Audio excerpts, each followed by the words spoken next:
इनके नयन गंभीर है। राम के नयन कैसे है? राम के नयन गंभीर है,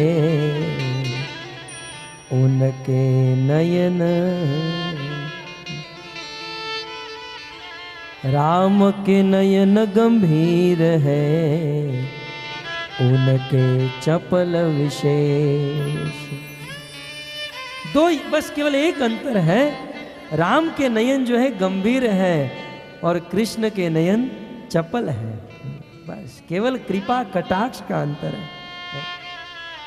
एक का चरित्र गंभीर है, लोक मर्यादा मर्यादा पुरुषोत्तम है, और एक कोई मर्यादा नहीं, जितने लोग आए सब आओ, कुब्जा मिली तुम भी आओ, गोपी मिली तुम भी आओ, मथुरा वाली तुम भी आओ, गोकुल वाली तुम भी, सबका स्वागत, स्वागतम तू महाभागा। ये है कृष्ण।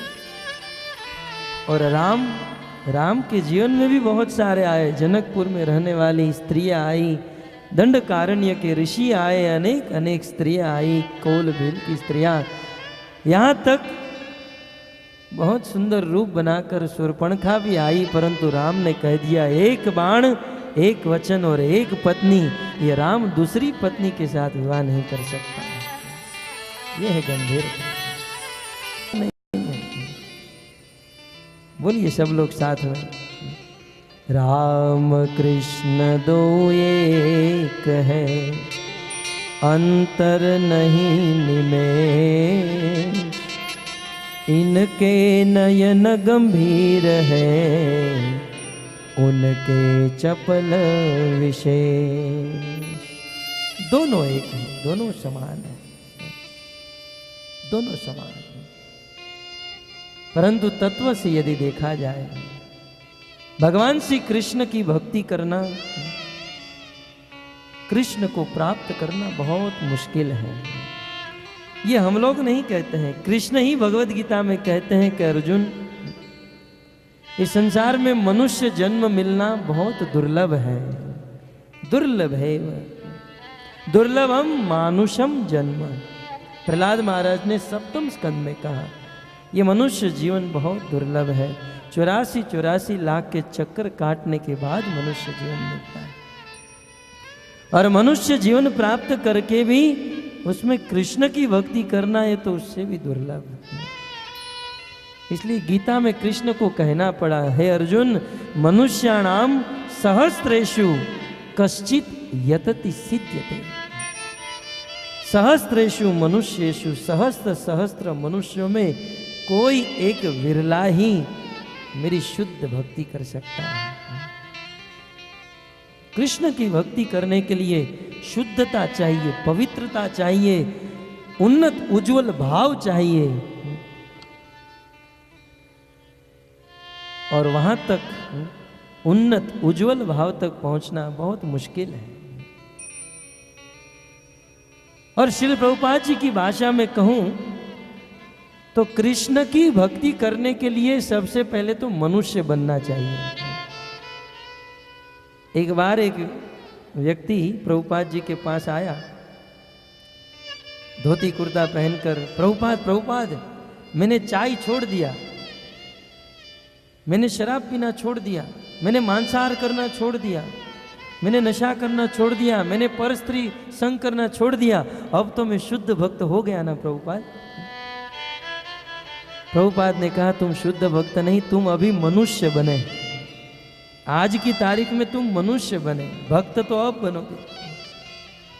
भक्त बनने के लिए पहले मनुष्य बनना चाहिए। और इस कलयुग में बहुत बड़ा दुर्भाग्य है, आज सिंह को, शेर को कहना नहीं पड़ता कि तू शेर बन, वो शेर बना हुआ है। आज गाय को कहना नहीं पड़ता कि तू गाय बन, आज चिड़िया को कहना नहीं पड़ता कि तू चिड़िया बन, परंतु आज मनुष्य को कहना पड़ता है कि तू मनुष्य बन, मनुष्य बन। अब देखिए संसार में लोग, जगत के सभी जीव, सभी प्राणी अपनी अपनी मर्यादा में है। इस संसार का तुच्छ एक छोटा सा कीड़ा भी अपनी मर्यादा को नहीं तोड़ता है। भगवान ने सिंह को, शेर को मांस खाने के लिए बनाया तो वो मांस ही खाता है। भूल से भी घास, किसी के खेत में जाकर सुना आपने, हमारे खेत में शेर आया था, घास खा रहा था, अपनी मर्यादा में। भगवान ने गाय को घास खाने के लिए बनाया, वह घास खाती है। कभी सुना गाय खड़े खड़े मांस खा रही थी? कभी। गाय को कहना नहीं पड़ता है, गाय गाय बनी है और शेर शेर बना है, परंतु आज मनुष्य को कहना पड़ता है कि तू मनुष्य बन, क्योंकि मनुष्य घास भी खाता है, मांस भी खाता है, अंडा भी खाता है, कुत्ते का भी खा लेता है, सूअर का भी खा लेता है, कुछ भी खा लेता है। मनुष्य बनने की जरूरत है, कम से कम अपने आप को मनुष्य तो बनाओ। भगवान श्री रामचंद्र का यह चरित्र मनुष्य बनाने के लिए है। एक मनुष्य के कर्तव्य कैसे होने चाहिए, एक जेंटलमैन व्यक्ति कैसा होता है, यह आदर्श यदि किसी ने दिखाया तो है राम। संसार में कहते हैं कि हम जेंटलमैन हैं, केवल सूट बूट और टाई पहन लेने से कोई जेंटलमैन नहीं होता है। एक आदर्श व्यक्ति भगवान श्री रामचंद्र है, और इसे भगवान रामचंद्र का जन्म ही इसी के लिए हुआ है। श्रीमद् भागवतम के 5वें स्कंद में सुखदेव गोस्वामी अन्य लोकांतर का वर्णन जब करने लगे, तब वर्णन करते करते उन्होंने किम पुरुष का वर्णन किया। किम पुरुष अर्थात इस ब्रह्मांड में एक ऐसा लोक है जहां पर किम पुरुष रहते हैं। किम पुरुष का अर्थ क्या होता है? किम पुरुष का अर्थ माने वानर। वानर को संस्कृत में किम पुरुष कहा जाता है। क्यों जानते हैं? क्योंकि ये एक ऐसी जाति है जिसको देखकर हमारे मन में तुरंत प्रश्न होता है, क्या ये पुरुष है या वानर है? किम पुरुष एक प्रश्नार्थ चिन्ह है, क्या ये पुरुष है? तब उस जाति का नाम ही हो गया किम पुरुष। किम पुरुष वर्ष का वर्णन करते हुए सुखदेव गोस्वामी कहते हैं, वहां पर हनुमान जी महाराज के साथ उनके अनेक पार्षद मित्र रहते हैं,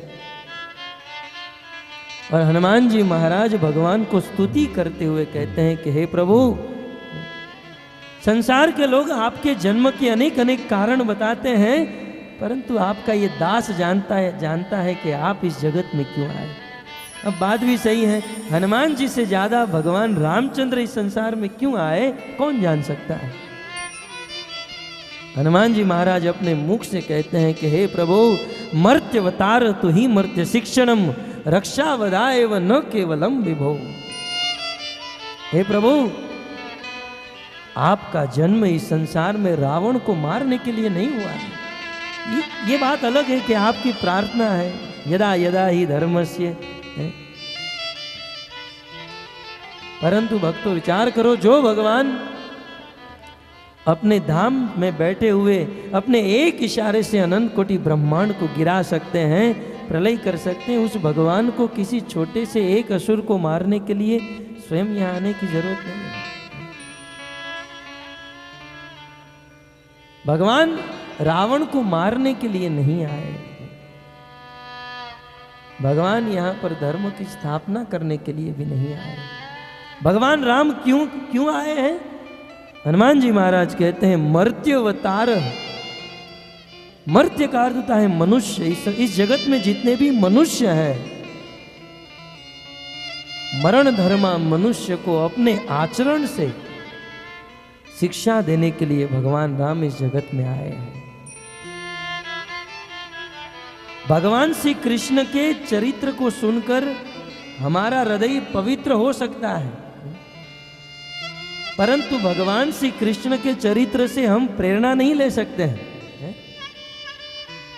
कृष्ण ने 7 दिन 7 रात तक अपनी कानी उंगली पर गोवर्धन धारण किया, तो क्या हम वो उठाने जाएंगे? चलो हम भी ट्राई करते हैं। कृष्ण के चरित्र से सुख मिलता है, पवित्रता आती है, कृष्ण के चरित्र से हृदय शुद्ध होता है, सही है, परंतु भगवान कृष्ण के चरित्र से प्रेरणा नहीं मिलती है, यदि आपको प्रेरणा लेनी है तो भगवान रामचंद्र के चरित्र से मिलेगी। अद्भुत प्रेरणा। एक भाई को भाई के प्रति कैसा कर्तव्य निभाना चाहिए, एक पुत्र को पिता के प्रति कैसे कर्तव्य निभाने चाहिए, एक पति को पत्नी के प्रति, एक राजा को अपनी प्रजा के प्रति कैसे कर्तव्य का पालन करना, ये तो एकमात्र भगवान रामचंद्र ही जानते हैं। इसलिए भगवान रामचंद्र का चरित्र हमारे जीवन के लिए बहुत प्रेरणादायक है। भगवान रामचंद्र के चरित्र से हमको प्रेरणा लेनी है और इस प्रेरणा से हम हमारे जीवन को शुद्ध करेंगे, पवित्र करेंगे और साथ ही साथ कृष्ण भक्ति कर सकते हो। और रामचंद्र के चरित्र को सुनकर यदि राम के प्रति प्रेम हो गया तो मृत्यु के बाद भगवान अपने साकेत धाम में बुला लेते हैं और भगवान भक्तों को अपने बाजू में बिठाते हैं।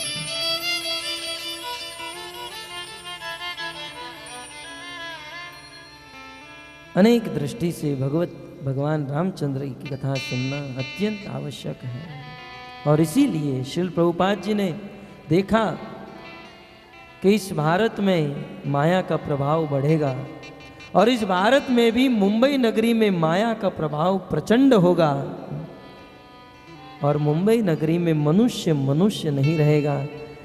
विशेष करके श्रील प्रभुपाद जी ने मुंबई में रहने वाले जीवों को मनुष्य बनाने के लिए अपने हाथों से राम, लक्ष्मण और जानकी ये तीनों विग्रह की स्थापना जुहू मंदिर में कर दिया।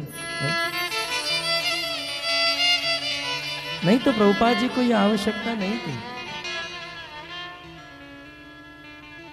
तो श्री प्रभुपाद जी की कृपा लेकर इस रामचंद्र के चरित्र को हम सुनना प्रारंभ करेंगे। वास्तव में ये रामायण जो है भगवान का वांगमय स्वरूप है। जैसे श्रीमद् भागवत भगवान का स्वरूप है, वैसे ही ये रामायण भगवान श्री रामचंद्र का स्वरूप है। इस रामायण में 7 कांड है। रामायण के प्रथम बाल कांड जो है भगवान के चरण है। ये दृढ़ता की निशानी है। यदि कोई बाल कांड को सुनता है तो उनके जीवन में दृढ़ता आती है। रामायण का अयोध्या कांड ये भगवान श्री रामचंद्र की जंगा है। जिस अयोध्या कांड में भगवान ने अनेक दृढ़ निर्णय लिए। अरण्य कांड भगवान का कटी प्रदेश, किष्किंधा कांड भगवान का वक्षस्थल। इस किष्किंधा कांड में भगवान ने अपने भक्तों को अपने हृदय से लगाया, अपने गले से लगाया और अनेक भक्तों को अपने पास बुलाया। सुंदर कांड रामायण का सुंदर कांड भगवान श्री रामचंद्र का कंठ है। आचार्यों ने बहुत सुंदर ये बात बताई है। भगवान का कंठ है सुंदर कांड। क्यों? क्योंकि सुंदर कांड को अनेक अनेक सुर में, अनेक राग में गाया जा सकता है। आज भी अनेक लोग सुंदर कांड का पाठ करते हैं, तो इसे हमारे कंठ के द्वारा सुंदर रागों में गाते हैं, इसलिए भगवान का ये कंठ है। और लंका कांड भगवान का मुख है। भगवान का मुख लंका कांड, जिस कांड में भगवान ने सबका भक्षण किया, सबको भगवान खा गए, निगल गए।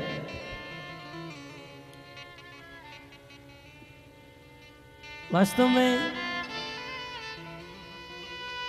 कुछ लोग कह सकते हैं कि भगवान का मुख तो बहुत सुंदर है, पवित्र है और लंका कांड भगवान का मुख है, तो भगवान ये सबको निगल गए। वास्तव में भगवान ने जितने भी लोगों को मारा लंका में, वे सब लोग मरे नहीं। भगवान राम ने जितने जितने लोगों को मारा, वे सब लोग भगवान राम के धाम में चले गए। गीता के सिद्धांत के अनुसार ये यथा माम प्रपद्यन्ते अंत काले च माम एव, अंत काल में जिस व्यक्ति की जैसी बुद्धि और जैसी दृष्टि होती है उनको वैसा स्वरूप प्राप्त होता है। अब भगवान जिसको मारेंगे वे तो भगवान के सामने ही खड़ा होगा। भगवान को देखते देखते मरते थे, इसलिए सब लोग भगवान के धाम में। भगवान का मुख है लंका का। भगवान ने सबको अपने अंदर, भगवान के दो स्वरूप परीक्षित महाराज दशम स्कंद के प्रारंभ को कहते हैं, अंतर बहिर काल रूपे।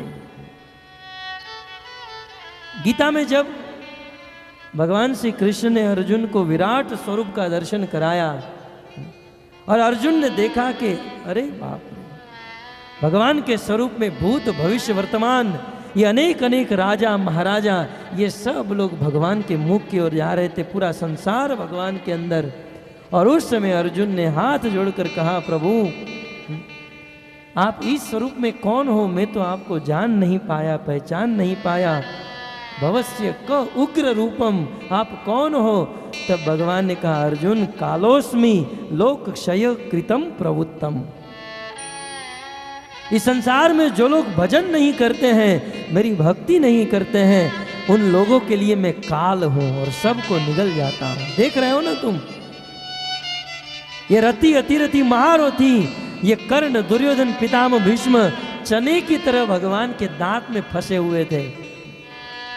इस संसार में कितना भी बड़ा प्रतापशाली या प्रभावशाली व्यक्ति हो, भगवान के मुख का एक निवाला है, एक निवाला।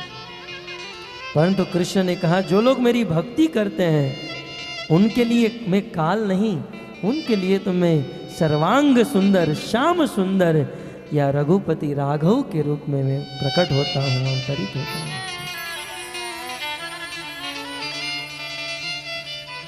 ये लंका कांड जो है भगवान का मुख है, क्योंकि इस कांड में भगवान ने सबका भक्षण किया है। ऐसे ही भगवान इस संसार में सबका भक्षण करके तो बैठे हैं। पूरा संसार, पूरा ब्रह्मांड भगवान के अंदर है। एक बार द्वारका का प्रसंग, पांडवों में से जो मंझले भैया थे भीम, कृष्ण को मिलने के लिए हस्तिनापुर से द्वारका गए। उस समय कृष्ण भोजन कर रहे थे,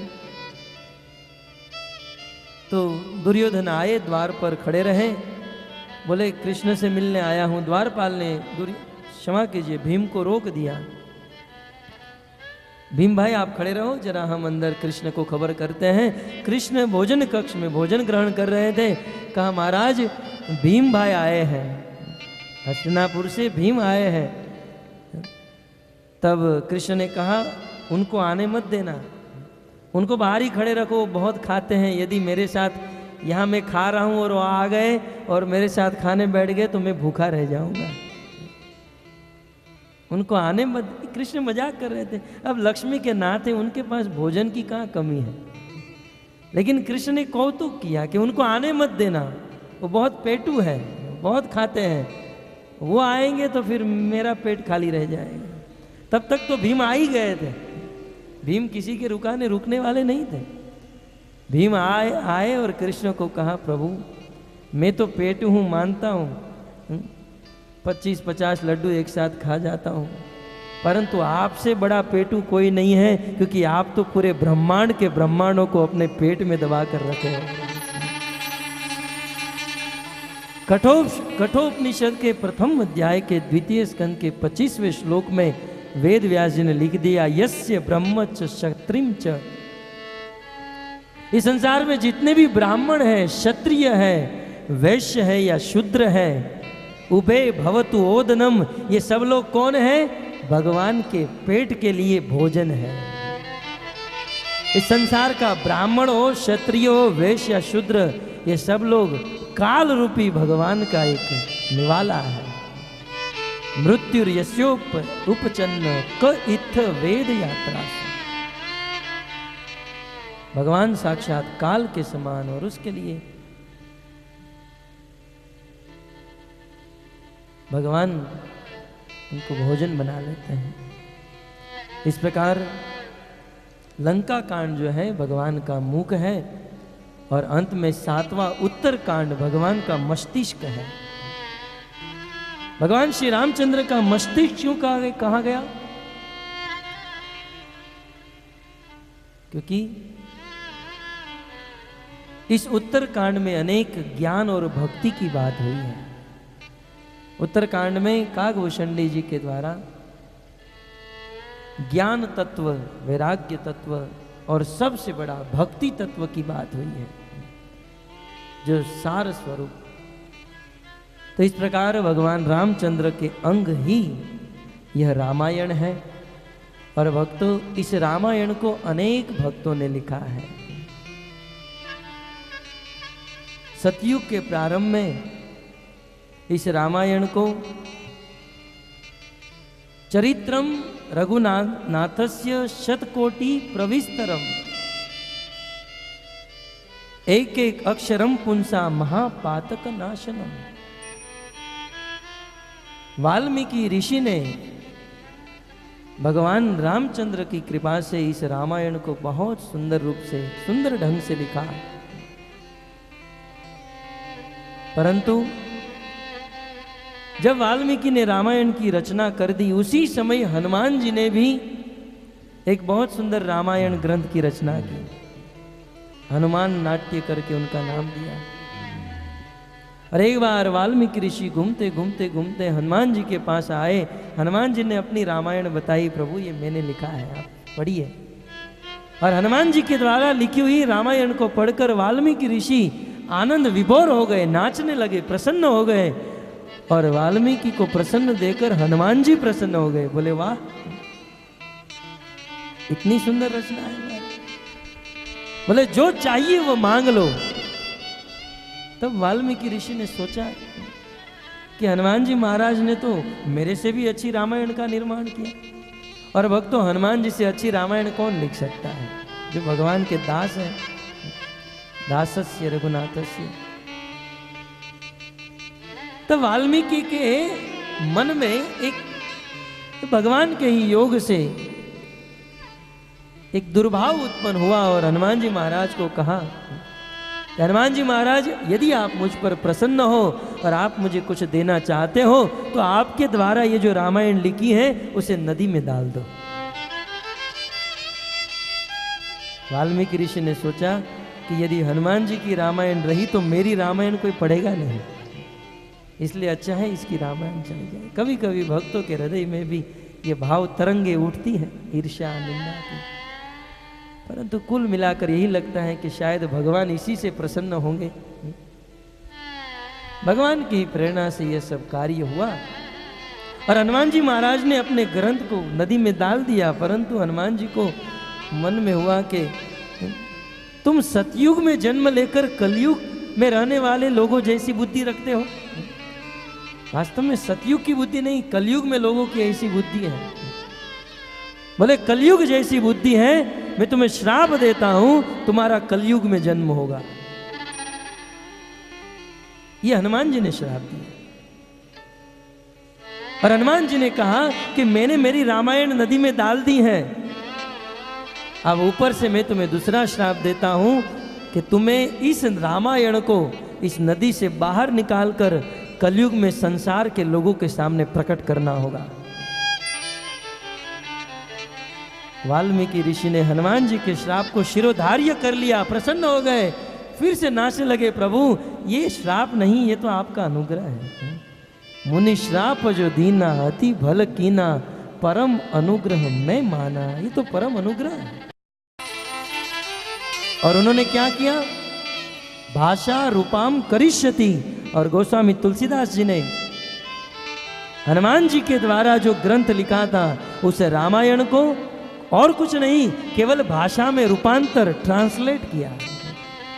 रामचंद्रम कथा साध्वीम कलो देवी भविष्यति।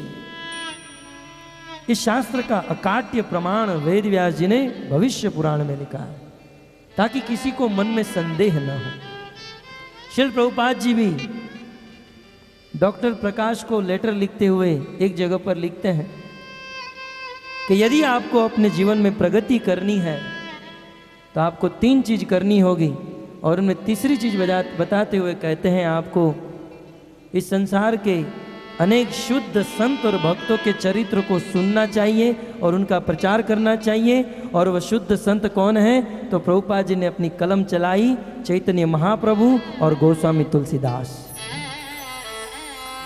श्री प्रभुपाद जी ने कहा कि तुलसीदास जी जैसे संतों के चरित्रों को गाना चाहिए। वास्तव में तुलसीदास जी की ये जो हनुमान जी के कृपा पात्र, और इतना ही नहीं, शिव जी के कृपा पात्र। आप गोस्वामी जी का चरित्र सुनोगे, वास्तव में देवी पार्वती ने, शिव जी ने क्या कृपा की है गोस्वामी जी के ऊपर। इनका जन्म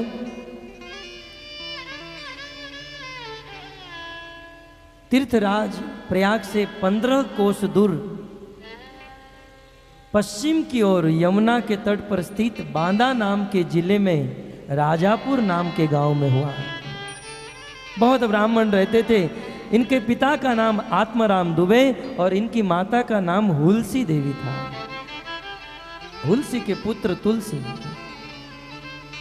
और गर्भ से 12 महीने तक गर्भ में रहे और 12 महीने के बाद गोस्वामी इस संसार में आए। जन्म लेते ही माता की मृत्यु हो गई।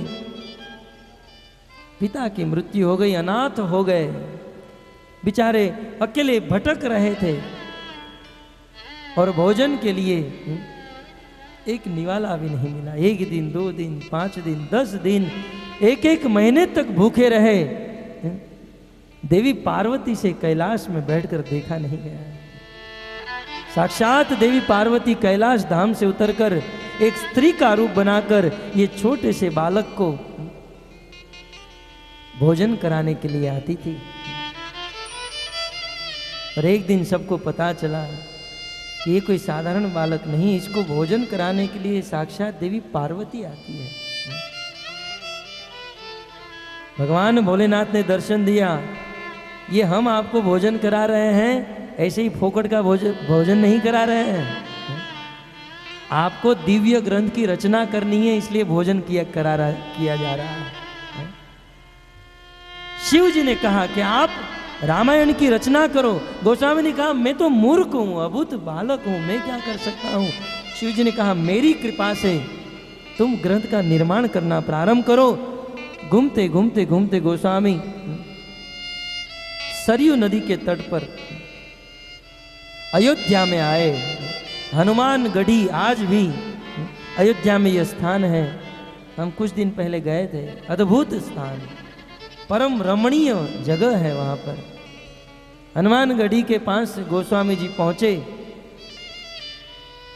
और वहां पर निवास किए और वहां रहकर उन्होंने यह दिव्य ग्रंथ की रचना की। बहुत कम समय में गोस्वामी जी ने यह ग्रंथ का निर्माण किया और इस ग्रंथ को लेकर गोस्वामी शिव जी के क्षेत्र काशी में गए। भक्तों, उन दिनों काशी में बहुत बड़े बड़े पंडित, वेदांती, वेदों को पढ़कर अपना जीवन चला रहे थे। उन लोगों ने गोस्वामी तुलसीदास जी के इस रामायण का बहिष्कार किया। उन्होंने सोचा कि हम लोग संस्कृत के श्लोकों को हिंदी में रूपांतर करके लोगों को पढ़ाते हैं, सुनाते हैं और हमारी जीवन विहिका चल रही है, हमारा जीवन चल रहा है। और ये रामायण को भाषा में रूपांतर कर चुके हैं। अब तो सब लोग रामायण को पढ़ पाएंगे, हमारा धंधा बिजनेस बंद हो जाएगा। सभी ब्राह्मणों ने मिलकर इस गोस्वामी तुलसीदास जी के ग्रंथ रामचरितमानस का बहिष्कार किया। बोले ये मायावादी ग्रंथ है, ये ग्रंथ प्रमाणित नहीं है। गोस्वामी ने कहा कि शिव जी की कृपा से लिखा है, तो बोले शिव जी को प्रमाण देना होगा। बोले क्या करना चाहते हो? आपके ग्रंथ को शिव जी के मंदिर में रखा जाए। काशी में ज्योतिर्लिंग है, शिव जी के मंदिर में उस शंख को रखा, उस रामचरितमानस ग्रंथ को रखा गया। मंदिर के दरवाजे बंद किए गए। भक्तों, ये कल का इतिहास है। जब मंदिर के दरवाजे खुले, उस ग्रंथ के ऊपर साक्षात भोलेनाथ प्रकट होकर ग्रंथ के ऊपर अपना सिग्नेचर हस्ताक्षर कर दिए, सत्यम शिवम सुंदरम। ये ग्रंथ सत्य है, शिव मंगलकारी है और सर्वाति सुंदर है, शिव जी ने कह दिया। शिव जी ने अपना हस्ताक्षर, ये जो सत्यम शिवम सुंदरम हम सुनते हैं ना, ये और कुछ नहीं, शिव जी का हस्ताक्षर है, जिन्होंने ये रामचरितमानस के ऊपर किया था। और सब लोग गोस्वामी के चरणों में गिर गए। वाह, प्रमाणित कर दिया शिव जी ने। फिर भी संसार के जो ईर्ष्या से भरे हुए लोग होते हैं, उनकी ईर्ष्या कम नहीं हुई। मधुआ और सिखवा नाम के चोर को भेजा, जाओ और कैसे भी करके इस ग्रंथ को चुरा लो और फेंक देंगे। गोस्वामी जी अपने कुटिया में आराम से सो रहे थे, ग्रंथ बाजू में पड़ा था और उस समय 2 चोर आए उस ग्रंथ को चुराने के लिए। परंतु भक्तों की रक्षा करने के लिए भगवान निरंतर विराजमान होते हैं। 2 चोर आए और उस कुटिया के पीछे 2 लड़के खड़े थे, बहुत सुंदर पीतांबर पहना था, हाथ में धनुष बाण था और दोनों भाई पहरा लगा रहे थे, ऐसे ऐसे घूम रहे थे कुटिया के आजू बाजू में। वह चोर वहां पर गए और उन्होंने चोर को पकड़ लिया और धमकी दिया, यदि यहां पर चोरी करने का प्रयास किया ना, ये धनुष बाण देखते हो मार डालेंगे। वे दोनों चोर चले गए और जिन ब्राह्मणों ने भेजा था, उस ब्राह्मणों के पास गए और बोले, कहें कि ये गोस्वामी पैसे वाले कब से हो गए, सिक्योरिटी गार्ड रखना शुरू कर दिया है। बोले खाने के लिए वांदे हैं और वो सिक्योरिटी गार्ड रखते हैं। बोले हाँ। बोले कौन सी कंपनी वाले सिक्योरिटी गार्ड थे? कंपनी वाले होते ना, यहाँ लेबल लगा हुआ होता है। बोले लेबल तो नहीं देखा था, लेकिन उसका रूप का वर्णन जरा हम आपको करते हैं। 2 लड़के जैसे थे, एक श्याम वर्ण का था, बहुत सुंदर मुकुट पहना था, पीतांबर धारण किया हुआ था, धनुष बाण तरकस हाथ में थी, और दूसरा बहुत सुंदर गौर वर्ण का था। और दोनों का वर्णन किया तो ब्राह्मण लोग दोनों हाथ जोड़कर भगवान के चरणों में गिर गए, प्रभु हमें क्षमा करना, गोस्वामी तुलसीदास जी के रामचरितमानस की रक्षा करने के लिए आपको साकेत धाम से उतरना पड़ा, प्रभु आप हमें क्षमा कीजिए। साक्षात भगवान आए इस ग्रंथ की रक्षा करने के लिए, यह है प्रमाण। तो संसार में कुछ लोग कहते हैं कि ये मायावाद ग्रंथ है, इस ग्रंथ में मायावाद है। हो सकता है कुछ लोगों ने इस ग्रंथ में, और भी जो ईर्ष्यालु लोग होते हैं वे चैन से नहीं रहे, इस ग्रंथ को उलट पुलट कर दिए। परंतु इसका अर्थ ये नहीं है कि गोस्वामी तुलसीदास जी की रचना को इस प्रकार से तिरस्कृत किया जाए, नहीं तो ये बहुत बड़ा अपराध होगा। एक बार हमने सूरत में राम कथा की और उस राम कथा में गोस्वामी जी के अनेक प्रसंगों को रामायण से हमने बताया और अनेक लोगों ने बहिष्कार किया।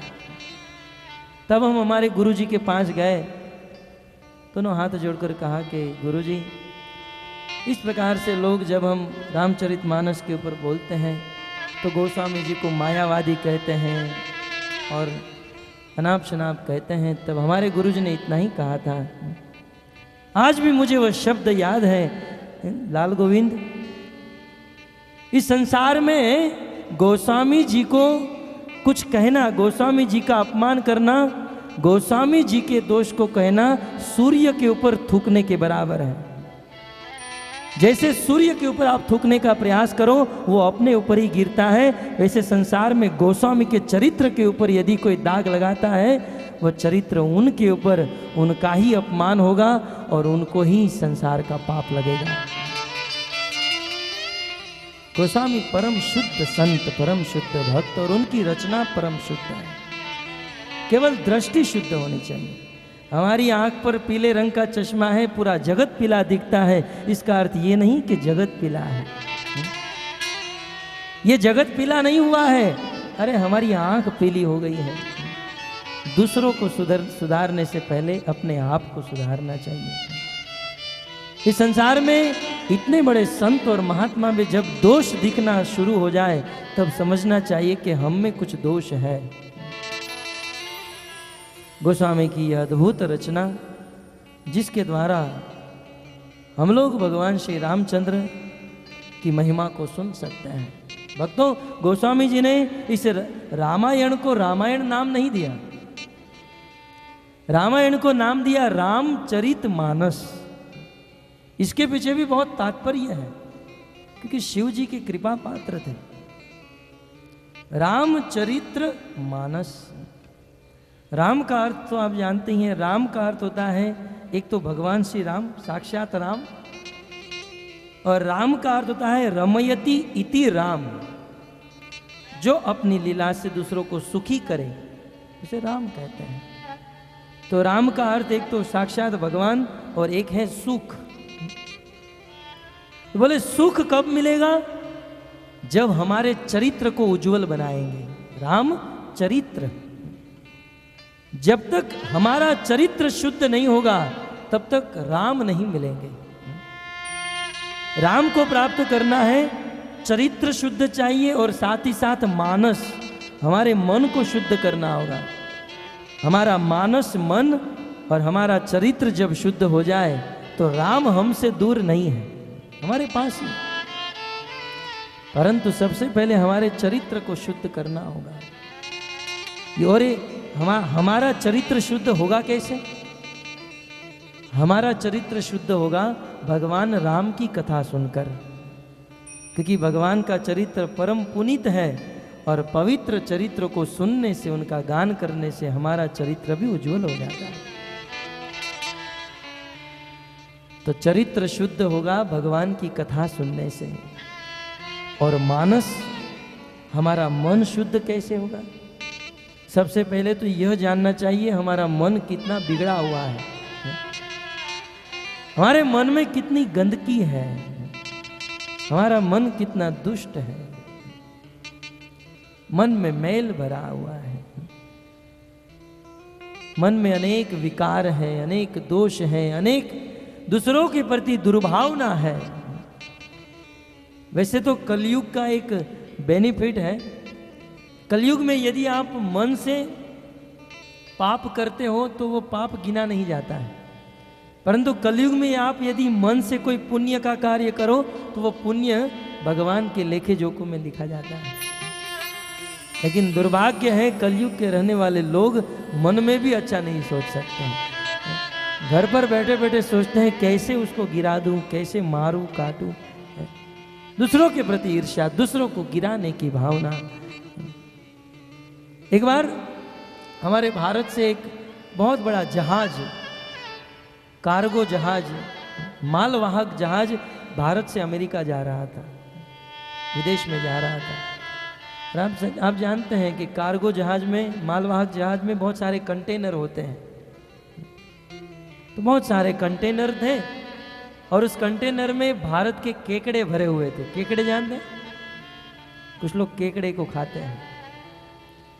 और उस कंटेनर में ऊपर का जो छप्पर था वह नहीं था, बहुत सारे केकड़े थे। और उस जहाज में एक व्यक्ति आया था जो जिनकी नई नई नौकरी लगी थी। वह अचानक जहाज के ऊपर जाकर देखा तो वहाँ केकड़े से भरा हुआ जो कंटेनर था उनका ढक्कन नहीं था।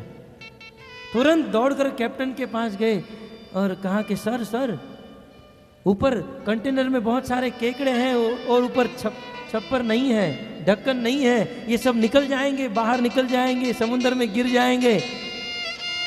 कैप्टन ने कहा 50 साल का अनुभव है, आज तक एक केकड़ा नहीं ऊपर आया है, आज तक एक केकड़ा अंदर से ऊपर नहीं आया, ये 50 साल का अनुभव। बोले ये बात कुछ समझ में नहीं आ रही है, नहीं आ रही है, चलो मेरे साथ। उस नए व्यक्ति को लेकर गए, कंटेनर के ऊपर सीढ़ी लगाई और दोनों सीढ़ी के ऊपर चढ़ के देख रहे हैं। और उन्होंने क्या देखा? एक केकड़ा अपने शक्ति से, अपने बल पर उस कंटेनर से बाहर निकलने का प्रयास कर रहा था, धीरे धीरे करके ऊपर जा रहा था। दूसरे 2 केकड़े ने सोचा हम लोग यहाँ रहे और ये बाहर निकले, हम लोग नीचे रह जाए और इसकी प्रगति हो जाए, चलो गिराते हैं। दोनों गए और उस एक को गिराया। तब वो दो ने सोचा चलो अब वो गिरा है, हम दोनों चढ़ते हैं। वो दो गए, दूसरे 4 आए, वो 2 को गिराया। वो 4 ने सोचा चलो अब हमारी लाइन क्लियर हो गई, हम चलते। तब तो 8 आए, उन्होंने गिराया। 8 गए तो 16 आए। इस प्रकार एक दूसरों को गिरा रहे थे, कोई बाहर नहीं निकला। यही जगत, यही कलयुग और कलयुग के मन की स्थिति, कैसे दूसरे व्यक्ति को गिराऊं, ये है मन का दोष। मन एवं मनुष्याणाम कारणम बंधन मोक्षयो। वास्तव में मन ही सार है। आखिर अंत में मन ही हमारे साथ रहने वाला है। प्राण प्रयाण समये कपवात पित्ते कृष्ण त्वदीय पद पंकज पंजरांते। कुलशेखर आलवार ने बहुत सुंदर लिखा है कि हे कृष्ण, ये प्राण का जब प्रयाण होगा, जब मृत्यु का समय निकट आएगा, तब ये शरीर कफ वात और पित्त से भर जाएगा। ये कंठ जो है अवरुद्ध हो जाएगा। कान सुनना बंद कर देंगे, आंख देखना बंद कर देगी, ये कंठ बोलना बंद कर देगा, शरीर चलना फिरना घूमना, ये बुद्धि भी बंद हो जाएगी। तब अंत समय में ये मेरा मन मानस घूमता रहेगा। हे प्रभु, आपके चरणों में यही प्रार्थना करते हूँ, उस समय मेरे मन में आपका स्मरण हो जाए, आपका ध्यान हो जाए। भक्तों, अंतिम समय में केवल मन ही हमारे साथ रहता है। क्यों भगवान श्री कृष्ण पागल हो गए हैं कि गीता में बार बार कहते हैं मन मना भव मद भक्तो मयि एव मनाधत्स्व। हे अर्जुन, मुझे अपना मन दो, मन दो, मन दो, एक नहीं बार बार कृष्ण ने गीता में कहा। क्यों? क्योंकि इस जगत में जब हम आते हैं तो मन जो है पहले मिलता है, और जब जाते हैं तो अंत में मन जाता है। आपको पता होगा, संसार में जो व्यक्ति मरण अवस्था में पड़ा है, वो कुछ बोल नहीं सकता है, चल नहीं सकता है, पहचान भी नहीं सकता है कौन आया है? अब फ्यूज उड़ जाता है। केवल मन चलता रहता है। इसलिए हमारे मन में यदि हम संसार की ईर्ष्या निंदा करेंगे तो बस यही घूमता रहेगा। हमारे मन में भगवान का चिंतन होना चाहिए, मन शुद्ध होना चाहिए। और यदि मन को नहीं जीता और पूरी दुनिया को जीत लिया तो दुनिया जीत कर भी तुम हारे हुए। राजा भरत पूरी दुनिया पर विजय प्राप्त कर चुके थे, पूरी दुनिया के राजा थे, परंतु उनके गुरुजी ने उनको यही कहा कि राजन, दुनिया को तो तुमने जीत लिया परंतु अपने मन को नहीं जीता। अपने मन को जीतो, अपने मन को। मन के हारे हार है, मन के जीते जी, मन ही मिलावत राम को, मन ही करत फजी। मन के हारे हार है, मन के जीते जीते। मन हारा तो जीवन का सब कुछ हार गए हैं, और मन यदि जीत लिया तो जीवन का सब कुछ हम जीत कर बैठे हैं। और मन ही मिलावत राम सो, ये मन ही एक दिन हमें राम को मिलाएगा, और ये मन ही एक दिन हमारी फजीहत कराएगा। मन ही करावत फजीहत। मन को शुद्ध करना है। मन को शुद्ध करने के लिए क्या करना चाहिए भक्तों? मन को शुद्ध करने के लिए हमें मंत्र जपना चाहिए। मंत्र का अर्थ होता है मनः त्रायते इति मंत्र। मंत्र में 2 अक्षर है, म और त्र। म का अर्थ होता है मन, और त्र का अर्थ होता है त्राण करना, तारना। जो इस दुर्भावना से, दुर्वासना से मन को तार दे, मन को शुद्ध पवित्र बना दे, उसे मंत्र कहा जाता है। मंत्र जपना चाहिए। मंत्र जपने से मन शुद्ध होता है। भक्तों, यदि मन शुद्ध हो जाए और हमारा चरित्र शुद्ध हो जाए, मानस शुद्ध हो जाए और चरित्र शुद्ध हो जाए, तो भगवान राम दूर नहीं, भगवान तो हमारे हृदय में बैठे हैं। तुरंत रामचरित मानस बन जाए। इस जगत में भगवान को प्राप्त करना है या सुख को ढूंढ रहे हैं तो सुख कहीं दूर नहीं है, सुख कहीं बाहर नहीं है, सुख हमारे अंदर है। संसार में सब लोग बाहर सुख ढूंढते हैं, इस होटल में सुख मिलेगा, इस थिएटर में सुख मिलेगा, इस दुकान में सुख मिलेगा, धन में सुख मिलेगा, स्त्री में सुख मिलेगा, अनेक अनेक जगहों में सुख बाहर ढूंढ रहे हैं। जैसे कस्तूरी मृग वह सुगंध को ढूंढते हुए बेचारा परेशान हो जाता है, परंतु अंततः वह सुगंध जो है उनकी नाभि में ही होती है। वैसे हम सुख को बाहर ढूंढ रहे हैं, परंतु वह सुख बाहर नहीं हमारे अंदर है। भगवान को हम बाहर ढूंढ रहे हैं, परंतु वो बाहर नहीं हमारे अंदर बैठे हैं। लेकिन वह कब प्रकट होंगे? जब हमारा चित्त शुद्ध होगा। एक बार एक व्यक्ति ने गले में बहुत सुंदर चेन पहना था और कहीं बाहर स्थान में गया था, उसका चेन खो गया। चेन चला गया, चेन चला गया, चेन चला गया। गले वाला चेन खो गया तो जीवन का चेन चला गया। बहुत ढूंढा, परेशान हो गया, पसीना निकल गया, चेन मिला नहीं। अंत में निराश होकर घर पर आया और पैंट के अंदर जो अंदर की जेब होती है वहां हाथ डाला तो अंदर से चेन निकला। तब पता चला, अरे बाप रे, मैंने डाकू चोर के भय से अपने जेब में चेन को रखा था, भूल गया था। और जैसे ही चेन मिला तो उसका चेन वापस आ गया, सुखी हो गया, वो तो खुश हो गया, घर वालों को होटल में लेकर गया, पार्टी दे दिया। अब बताओ, वो सुखी हो गया, वो आनंदित हो गया। क्या वो सुख और आनंद उसे बाहर से मिला? बाहर से नहीं मिला, वह सुख और आनंद तो उसके अंदर ही था, अंदर से ही प्रकट हुआ, उसके जेब से ही निकला। वैसे सुख और आनंद हमारे अंदर है, ये आत्मा सच्चित आनंदमय है, भगवान हमारे अंदर है, परंतु उसे प्रकट करना है।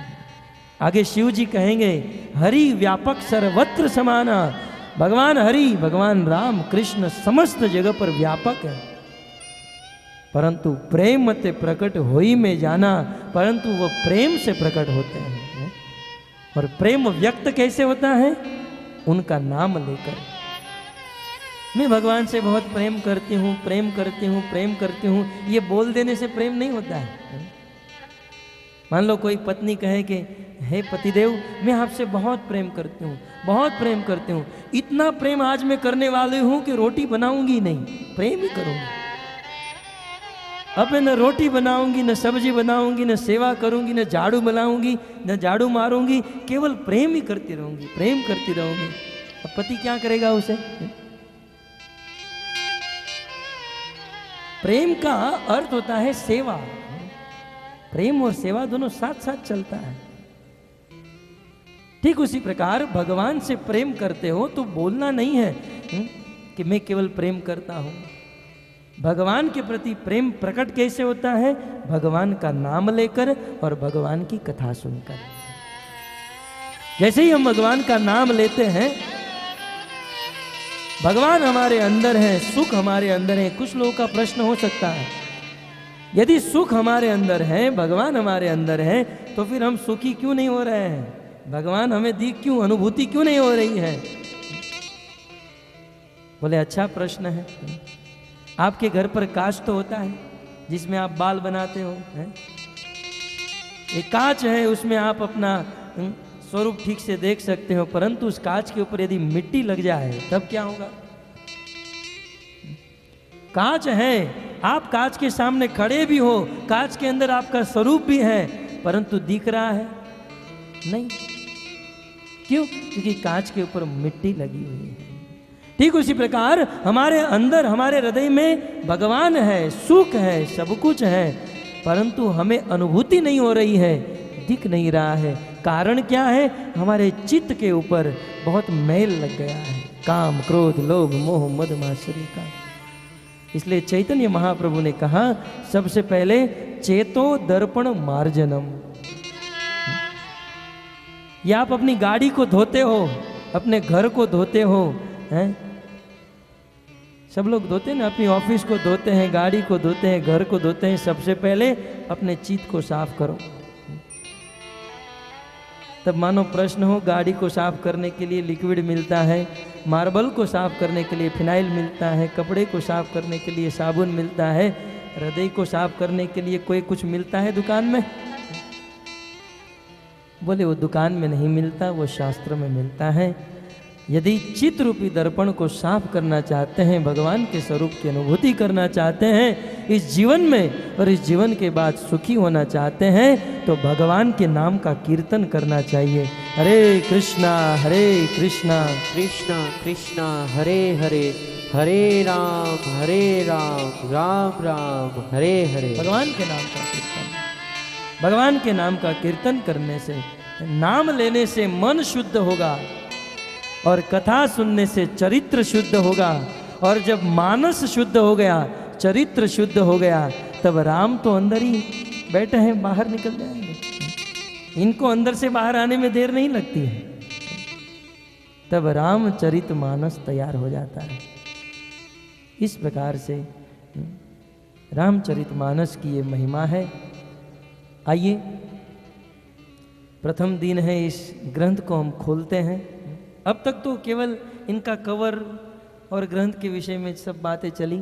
अब आइए इस ग्रंथ को हम खोलते हैं। श्री रामचंद्र भगवान की जय। रामायण की कथा प्रारंभ होती है भगवान के धाम से, जहां पर 3 नदी का संगम है, गंगा, यमुना और सरस्वती। ये तीनों नदियों की अपनी अपनी विशेषता है। भगवान श्री विष्णु के चरणों से निकली है क्षीर सागर का जल, भगवान विष्णु के चरणों से निकला, ब्रह्मलोक में आया, पूरे ब्रह्मांड को पवित्र करते करते वह जल कैलाश में शिव जी की जटा पर आया, और वही जल गंगोत्री हरिद्वार होते हुए इलाहाबाद तीर्थराज प्रयाग में आया। ये गंगा का पानी बहुत बहाया, गंगा का पानी निर्मल जल। गंगा के विषय में हमारे आचार्य श्रीपाद श्रीधर स्वामी लिखते हैं, गंगा सर्व पाप नाशिनी। गंगा क्या है? समस्त पापों को नष्ट करने वाली। एक बार भी यदि कोई गंगा में स्नान कर ले, व्यक्ति के जीवन का सारा पाप नष्ट हो जाता है। अरे स्नान करने की बात दूर रही, गंगा का स्मरण होने से हम पापों से मुक्त हो सकते हैं। गंगा का चरित्र, पवित्र प्रभाव, और उससे भी अधिक महिमा यमुना की। यमुना का अद्भुत प्रभाव। एक बार राजा अकबर की दिल्ली की सभा में यह प्रश्न उठा, गंगा बड़ी कि यमुना बड़ी? अनेक महिषियों को, अनेक मुनियों को, साधु संत महात्माओं को बुलाया गया, लेकिन कोई उत्तर नहीं दे पाया। उन दिनों जीव गोस्वामी वृंदावन राधा दामोदर मंदिर में रहते थे, परंतु जीव गोस्वामी का एक नियम था, एक रात के लिए भी बाहर नहीं रुकते थे। जीव गोस्वामी गए, जीव गोस्वामी को तेज गति से सुविधा करके बुलाया गया। राजा अकबर की सभा में जीव गोस्वामी को बिठाकर यह प्रश्न रखा, गंगा बड़ी कि यमुना बड़ी?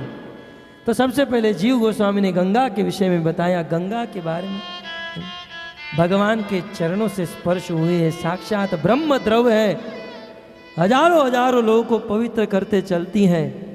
ये है गंगा नदी। और बोले यमुना के बारे में क्या बताऊं? गंगा तो भगवान श्री विष्णु